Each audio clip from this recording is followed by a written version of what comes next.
Hey honey, today we're making this delicious salad that would easily replace that boring coleslaw.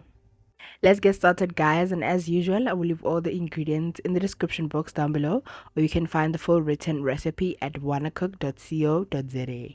Firstly, we're going to blanch our broccoli, and I just bring a pot of salted water to a boil and I add my broccoli and steam that for about 3 minutes. Once that steam, I'm going to immediately transfer it into a bowl of ice cold water so that it stops the cooking process and we have a beautiful green color. Now, for the ingredients, we're going to need some shredded red cabbage, some shredded carrots, and of course, our star of the dish is the broccoli. And we're going to season with some green onion seasoning. Beware that this has a lot of high salt content, so if you're using it, you want to season accordingly. Then on the side, I'm going to make our dressing, which consists of a mayonnaise, some lime and coriander salad dressing, but you can decide whether you want to use it or not, or customize on how you usually dress your coleslaw.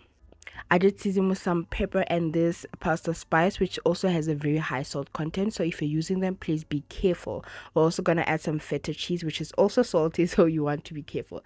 We're going to dress our salad and you want to let it marinate about 15 to 20 minutes before serving. You can go ahead and taste for salt at this point or any other flavor that you want more of. And I added my feta cheese, which is also salty, so you really want to be careful when you're seasoning. And that is the recipe, guys. Please let it sit 15 minutes before serving, and I hope you enjoy with your friends and family, and I'll see you on the next one.